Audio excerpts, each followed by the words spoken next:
Over the weekend, I went to a amazing place out in the wilderness with a group of friends, a group of men that I know from men's work and things like that.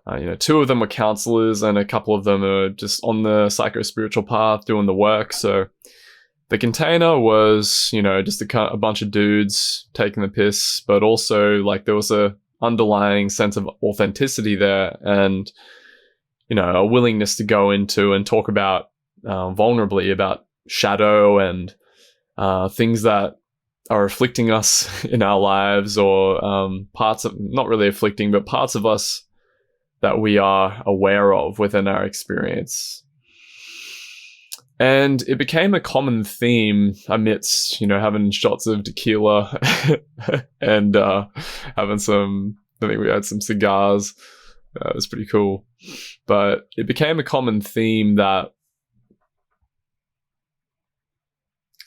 we were bringing to awareness parts of us and talking about our shadow in a way that buttressed the narrative, that put our experience in time. That I'm this person who has this shadow and I'm working on it, and then one day I'm going to be whole and I'm going to be complete. And at least this is my experience. I can't speak for the other men, but I noticed that it's very delicious to do this within social settings.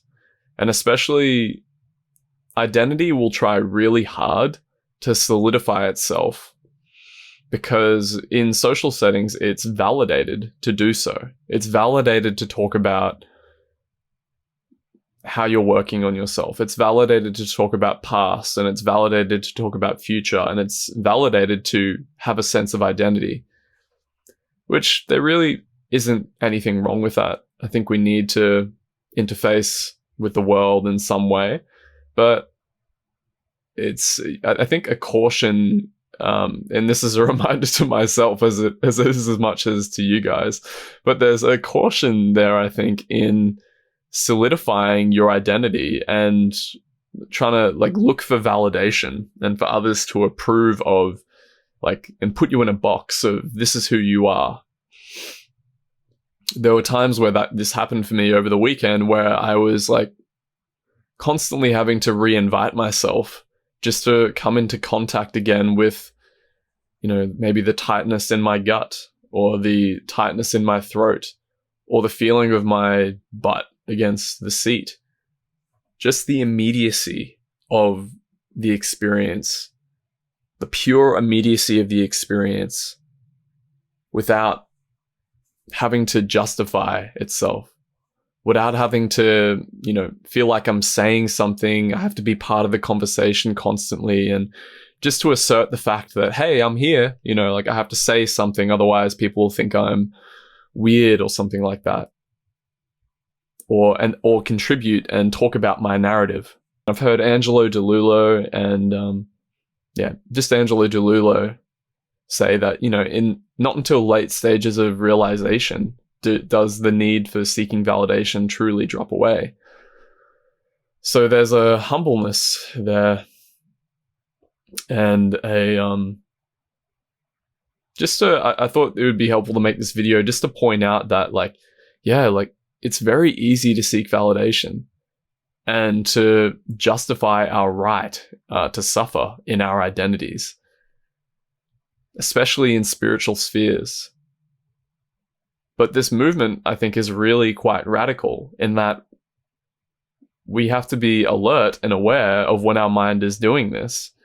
And just to remember that, do I really need to seek validation in this setting? Do I really need to do this? Everyone else is doing it. And I'm not trying to put myself on a spiritual high horse, but what is that costing me to keep doing that? What is that costing me when I'm constantly reinforcing this identity? Can I give myself permission to just drop it? Sure, I can play the social game and I don't have to be this wise sage, totally silent recluse, but can I just be the quiet one? Do I have to contribute constantly in a conversation that I have no business in contributing to? And this goes to things like YouTube comments and stuff like that as well. It's fine to talk about a narrative, and it can be helpful to seek advice on it and things of this nature. But a degree of holding it lightly, I think, is pretty important to do. So that's my invitation to really ongoing with myself, but also to you as well for today. So thanks for listening. And I've just opened up one-on-one sessions on my website, guys, and it also serves as a website. My website also serves as a resource for awakening, really. I've got writings on there. I've got recommended teachers and all sorts of things like that. So subscribe to the mailing list and all that jazz to stay in the loop with valuable stuff that isn't going to be, bullshit that isn't actually going to serve your life. So thank you very much. I'll see you in the next video.